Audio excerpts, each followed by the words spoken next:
দীর্ঘদিন সংস্কার না করায় বরগুনার তালতলী উপজেলার ৪০টি লোহার সেতু মরণ ফাঁদে পরিণত হয়েছে। প্রতিনিয়ত ঘটছে ছোট বড় দুর্ঘটনা। মৃত্যু ঝুঁকি থাকলেও এসব সেতু দিয়ে বাধ্য হয়ে চলাচল করতে হচ্ছে স্থানীয়দের।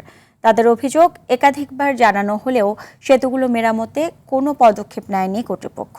বরগুনার পাথরঘাটা থেকে তাওহিদুল ইসলাম শুভর পাঠানো তথ্যচিত্র আরও জানাচ্ছেন আব্দুল হামিদ। বরগুনার তালতলী উপজেলার ৭টি ইউনিয়নে ১৯৯৭-৯৮ অর্থবছরে স্থানীয় সরকার প্রকৌশল অধিদপ্তর এলজিইডির আওতায় হালকা যান চলাচল প্রকল্পের মাধ্যমে নির্মাণ করা হয় লোহার সেতু, যা সময়ের বিবর্তনে এখন পরিণত হয়েছে মরণ ফাঁদে। মরিচা ধরে নষ্ট হয়ে গেছে সেতুর লোহার অ্যাঙ্গেল। স্থানীয়রা বাঁশ, সুপারি গাছ দিয়ে সাঁকো নির্মাণ করে যাতায়াত করলেও সেতু না থাকায় প্রতিনিয়ত ঘটছে ছোট বড় দুর্ঘটনা।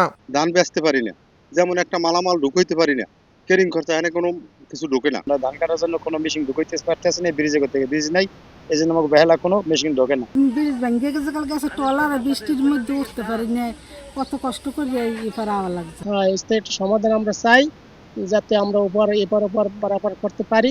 আমরা এই সরকারের কাছে দাবি করি জোর অনুরোধ ভাবে যে আমাদের ব্রিজটা যাতে দ্রুত করা হয়। গত ৩ বছরে জেলায় ১১টি সেতু ধসে মারা গেছে ৯ জন। তারপরও টনক নড়ছে না কর্তৃপক্ষের। যদিও এলজিইডি বলছে ঝুঁকিপূর্ণ সেতুগুলো মেরামতের উদ্যোগ নেওয়া হচ্ছে। প্রকল্পটা ডিপিপি হবে, ডিপিপির জন্য আমরা ৪০টা ব্রিজের তালিকা রেডি করেছি, যেটা আমরা প্রকল্প অফিসে পাঠিয়ে দেব।